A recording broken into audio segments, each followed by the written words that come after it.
નમસ્કાર, દૂરદર્શન સમાચારમાં આપનું સ્વાગત છે. જોઈએ અત્યાર સુધીના સમાચાર. પ્રધાનમંત્રી નરેન્દ્ર મોદીએ જનસંઘ વિચારક પંડિત દીનદયાળ ઉપાધ્યાયના કાર્યો પર આધારિત 15 સંગ્રહ સંકલનનું આજે નવી દિલ્હીના એક કાર્યક્રમમાં લોકાર્પણ કર્યું હતું.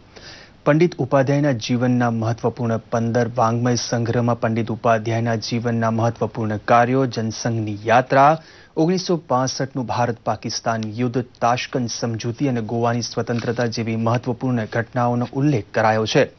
પ્રધાનમંત્રી નરેન્દ્ર મોદીએ પંડિતજીના કાર્યોનો ઉલ્લેખ કરતા કહ્યું કે તેમણે સંગઠન આધારિત રાજનૈતિક દળનો એક પર્યાય ઊભો કર્યો હતો.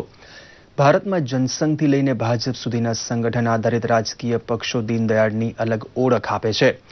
દીનદયાળજી છેવાડાના માનવીની ચિંતા કરતા હતા. તેઓ ઈચ્છતા હતા કે અર્થવ્યવસ્થાનું નિર્માણ નીચેથી ઉપર તરફ થવું જોઈએ. દરેક ગામના ગરીબ, કિસાન, દલિત, વંચિતો આપણી યોજનાના કેન્દ્રમાં હોવા જોઈએ. આ રીતે દેશમાં પરિવર્તન લાવી શકાય. તેઓએ કાર્યકર્તાના અને સંગઠનના વિસ્તાર ઉપર ભાર આપ્યો હતો. રામ મનોહર લોહિયાજીએ દીનદયાળના રાજનૈતિક યોગદાનને વખાણ્યું હતું, જેના ફળ સ્વરૂપ દેશને કોંગ્રેસનો વિકલ્પ મળ્યો છે. જલવાયુ પરિવર્તનના મુદ્દે એક ચેનલ દ્વારા પ્રકાશિત એક અહેવાલ અનુસાર પ્રધાનમંત્રી નરેન્દ્ર મોદીએ કહ્યું છે કે જળવાયુ પરિવર્તન સામે આપણે સૌએ મળીને સામનો કરવો પડશે. તેમણે કહ્યું કે ભારતની 1 અબજ જનતાની ઉર્જાની જરૂરિયાતો પૂરી કરવામાં આવશે, પરંતુ તે પ્રકૃતિની કિંમત પર નહીં. તેમણે કહ્યું કે જો આંતરરાષ્ટ્રીય સમુદાય તરફથી ટેકનિક અને સંસાધન ઉપલબ્ધ કરાવાશે તો ભારત સ્વચ્છ ઉર્જા અપનાવનાર પ્રથમ દેશ બનશે. દરમિયાન ભાજપના અધ્યક્ષ અમિત શાહે કહ્યું કે જળવાયુ પરિવર્તન રૂપે આજે મોટા પડકારો દુનિયા સામે ઊભા થયા છે. આ અંગે વર્ષો અગાઉ પંડિત દીનદયાળે ચિંતા વ્યક્ત કરી હતી. તેમણે કહ્યું કે પંડિતજીના એકાત્મ માનવ અધિકારના વિચાર ઉપર અમલ કરાયો હોત તો વિશ્વ સમુદાયને વર્તમાન સ્થિતિનો સામનો કરવો પડ્યો ન હોત. સેનાએ જણાવ્યું છે કે કાશ્મીરના નવગામ સેક્ટરમાં ગુરુવારે ઠાર મરાયેલા 4 આતંકવાદીઓ પાસેથી પાકિસ્તાની નિશાનવાળા ગ્રેનેડ મળી આવતા તેને કબજે કર્યા છે. તે એ વાતની સાબિતી છે કે આતંકવાદને પ્રોત્સાહન આપવામાં પાડોશી દેશનો હાથ છે. સેનાના પ્રવક્તાએ જણાવ્યું કે આતંકવાદી પાસેથી મળેલા હાથગોળા અને UVGL ગ્રેનેડ પર પાકિસ્તાની ફેક્ટરીના સિમ્બોલ એ વાતની પુષ્ટિ કરે છે કે આતંકવાદને પ્રોત્સાહન આપવામાં પાકિસ્તાનનો હાથ છે.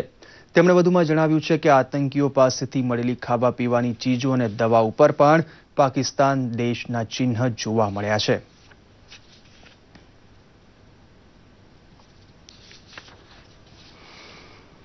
મુખ્યમંત્રી વિજય રૂપાણીએ રાજકોટમાં અંદાજે ₹53 કરોડના ખર્ચે તૈયાર થનારા 2 ઓવરબ્રિજનું ખાતમુહૂર્ત કર્યું હતું. આ સાથે તેમણે 280 જેટલા આવાસોનું લોકાર્પણ પણ કર્યું હતું. રાજકોટ સિવિલ હોસ્પિટલમાં થેલેસેમિયાની સારવાર માટે 2 અત્યાધુનિક મશીનો મૂકવાના નિર્ણયની પણ મુખ્યમંત્રીએ જાહેરાત કરી હતી. રાજકોટની મુલાકાત દરમિયાન મુખ્યમંત્રીએ જણાવ્યું હતું કે આગામી વર્ષે આજી ડેમ નર્મદાના નીરથી છલકાઈ જશે, એટલે રાજકોટની પ્રજાને પાણીના મુદ્દે ભોગવવી પડતી હાલાકીમાંથી મુક્તિ મળશે. આ ઉપરાંત મુખ્યમંત્રીના હસ્તે રાજકોટને ખુલ્લામાં શૌચક્રિયા મુક્ત શહેર તરીકેનો એવોર્ડ પણ એનાયત થયો હતો.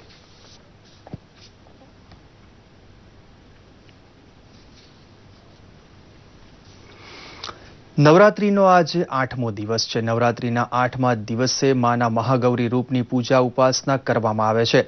સવારથી મંદિરોમાં મોટી સંખ્યામાં ભક્તજનો દર્શનાર્થે ઉમટ્યા હતા. પ્રધાનમંત્રી નરેન્દ્ર મોદી અને માહિતી પ્રસારણ મંત્રી વેંકૈયા નાયડુએ દેશવાસીઓને દુર્ગાષ્ટમીની શુભકામના આપી છે.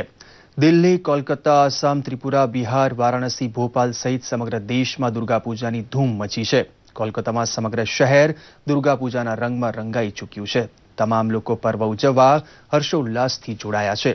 પૂજા માટે માં દુર્ગાના મંદિરોને ભવ્ય રીતે શણગારવામાં આવ્યા છે. વારાણસીના મંદિરોમાં પણ મોટી સંખ્યામાં ભક્તો મંદિરોમાં પૂજા અર્ચના કરી રહ્યા છે. ભોપાલના મંદિરોમાં પણ ભક્તોની ભારે ભીડ જોવા મળી છે. બિહારમાં માં દુર્ગાના મંદિરોને ભવ્ય રીતે સુશોભિત કરાયા છે. બિહાર સરકારે રાજ્યમાં શરાબબંધી લાગુ કરી છે, તેને ધ્યાનમાં રાખી એક પંડાલ સજાવ્યું છે. પૂજાના પંડાલમાં સામાજિક સંદેશ આપવાનો પ્રયાસ કરાયો છે. ઇન્દોર ખાતે ભારત ન્યૂઝીલેન્ડ વચ્ચે રમાઈ રહેલી ત્રીજી અને અંતિમ ટેસ્ટ મેચના પ્રથમ દાવમાં બીજા દિવસે ભારત મજબૂત સ્થિતિ તરફ આગળ વધી રહ્યું છે. ભારતે ગઈકાલના 3 વિકેટે 267 રનથી દાવ આગળ ધપાવ્યો હતો અને સ્કોર 300 પાર પહોંચાડ્યો હતો. કેપ્ટન વિરાટ કોહલી સાથે રમી રહેલા અજિંક્ય રાહણે 11 ચોગ્ગા અને 1 છગ્ગા સાથે શાનદાર રમત રમી પોતાની સદી પૂરી કરી હતી. કેપ્ટન વિરાટ કોહલીએ પણ પોતાની કારકિર્દીમાં એક વધુ બેવડી સદી નોંધાવી હતી. છેલ્લા અહેવાલ મુજબ ભારતીય ટીમે 5 વિકેટે 530 રન નોંધાવ્યા હતા. તો આ સાથે જ આ બુલેટિનની સમાપ્ત કરીએ છીએ. નમસ્કાર.